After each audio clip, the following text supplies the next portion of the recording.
full penuh, alhamdulillah. Terus juga yang penuh. Jadi saya bercerita dulu mengapa terjadi tawar-menawar. Sebelumnya saya mohon maaf karena kita sudah dimulai dengan kajian, lalu sudah dibuka oleh kepala sekolah. Saya tidak pandai mengaji tapi tidak sehebat ustazah yang ada di ruangan ini.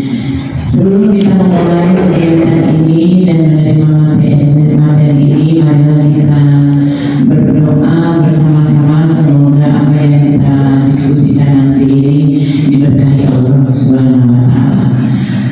Berdoa mulai ngasih materi, dan di kampus saya sebelum mulai kegiatan marilah kita berdoa. Jadi saya pikir ya nggak apa-apa lah, begitu juga kita sama murid-murid ya kan. Nah, tawar-menawar ini kejadiannya itu sudah 3 atau 4 bulan yang lalu. Saya memang sudah pensiun, tetapi kegiatan saya alhamdulillah masih bermanfaat bagi yang lain. Saya harus ngajar di 3 kampus. Yang pertama itu di UIR, di FKIP, kemudian di SNB, kemudian di Universitas Juanda Bogor. Jadi saya juga dosen di Universitas Juanda di Bogor, walaupun Zoom, tapi saya schedule-nya mungkin 3 atau 2 bulan sekali saya harus ke sana. Mengapa saya terima itu? Karena dia yang kasih saya beasiswa. Kalau uang sendiri tidak ada, gaji saya cukup, uang pensiun itu cuma 4.500, uang kuliah bayarnya 17 juta. Dari mana uangnya? Karena ada sebuah kampus yang besar di Jawa Barat lalu bagi saya beasiswa, saya tangkap langsung. Makanya ya terlalu banyak. Di samping itu juga saya mengasih materi di beberapa sekolah swasta yang kecil, dan itu saya memilih swasta yang kecil karena apa? Karena dia tidak ada kemampuan untuk membayar narasumber ataupun BPIP. Jadi kalau dengan saya WOA, Assalamualaikum, Waalaikumsalam, alhamdulillah, itu say goodbye. Mungkin nanti dia saya ajak untuk berbakti non-budgetar di sekolah-sekolah kecil. Bagi kawan-kawan dulu juga nanti saya diberikan itu. Kasihan sekolah kecil yang ingin berkembang tapi tidak tersentuh oleh pemerintah. Karena pemerintah itu ada anggaran, ada tentuan, ada pakokan gitu. Jadi bagi bapak-bapak ibu yang bersedia, nanti kita bisa berbagi ilmu.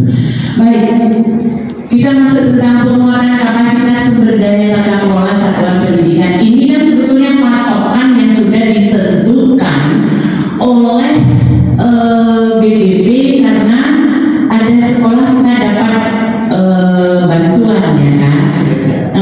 Kemudian bos kinerja ini harus ada, ini cocok, ini kita bahas. Nah, yang kita bahas ini hari Jumat ada korelasinya parenting dengan orang tua murid. Saya lagi dimintain narasumber. Saya lagi mencari-cari ada file yang memang bagus yang dulu pernah saya berikan di Spasopa. Lalu hari Sabtu kegiatan kita ini, kita ada jalinan kerjasama di hari Sabtu. Nanti kita punya 3 komisi. Komisinya itu tentang aktivitas sekolah. Ada saya kirim undangan di apa ya, FBD. Dan ini kegiatan kita ini hari Kamis ini dimulai sampai Sabtu itu di absensi dan akan tolong di fotokopi. Saya akan kasih laporan kepada kepala dinas karena ini instruksi kepala dinas. FGD sebetulnya instruksi. Begitu Pak Ustadz kepala minta saya ini, lalu bilang kepala dinas, kenapa tidak sekalian rentetan Bu? Oke, siap, saya bilang.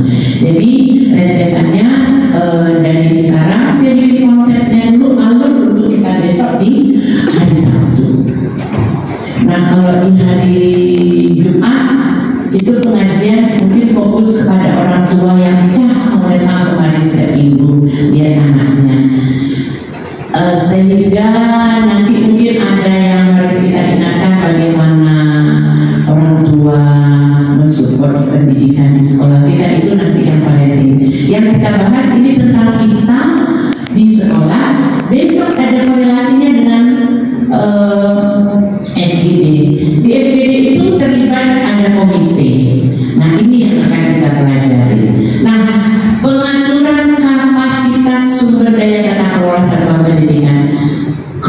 kapasitas ini semua sudah tahu. Capacity. What the meaning capacity? Muatan ya? Muatan? Iya. Muatan, kemampuan, apa yang harus kita lakukan, apa harus yang kita miliki.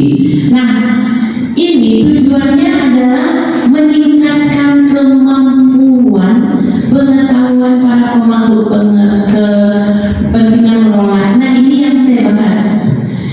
Di satuan pendidikan ada orang-orangnya, ada tugas-tugasnya. Kalau dikatakan pemangku kepentingan dalam mengelola memimpin satuan pendidikan, berarti di sini siapa?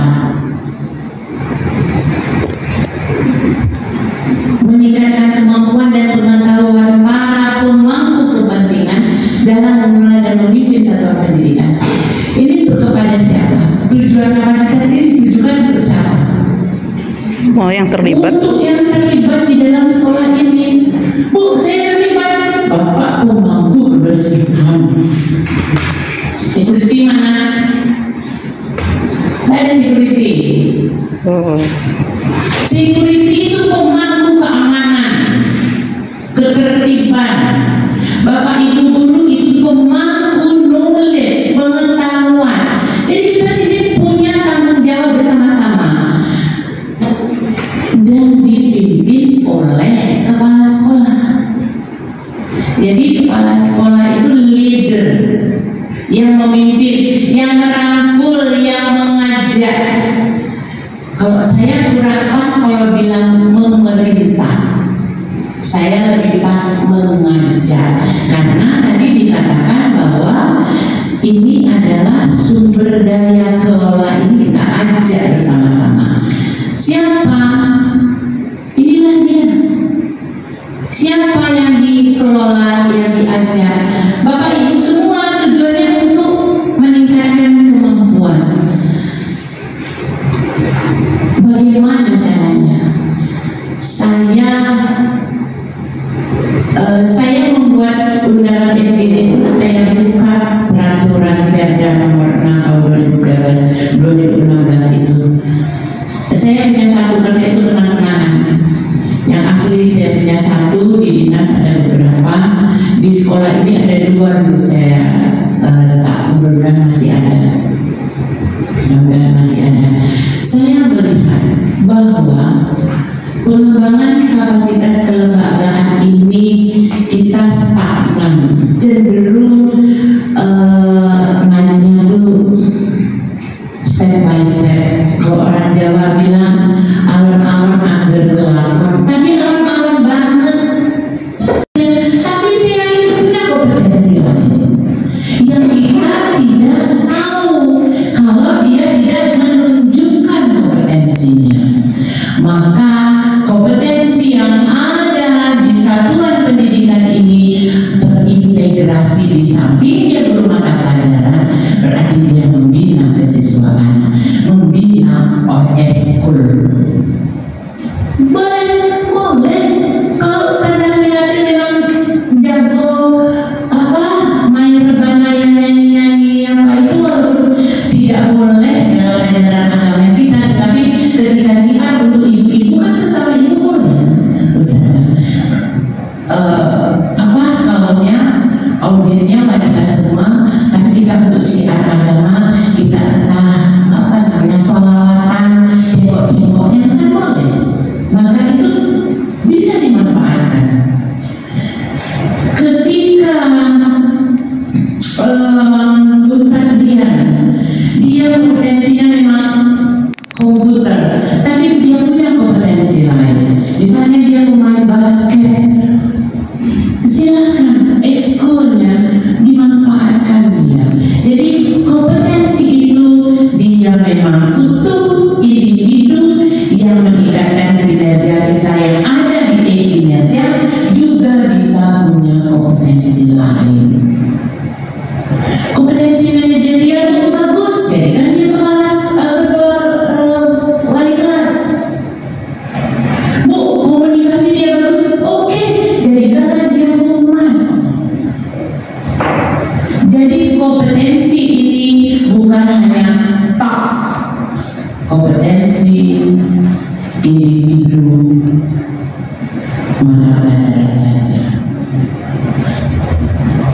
kalau Pak D ini punya kompetensi lain selain membersihkan, boleh dilibatkan. Apa Pak D yang bisa punya kompetensi lain? Misalnya nih, saya jago mana, Bu, pernah juara Olimpiade tingkat RT. Silakan. Di samping dia makin dekat dengan peserta didik dan dia juga mampu mengajarkan. Kita selalu sama.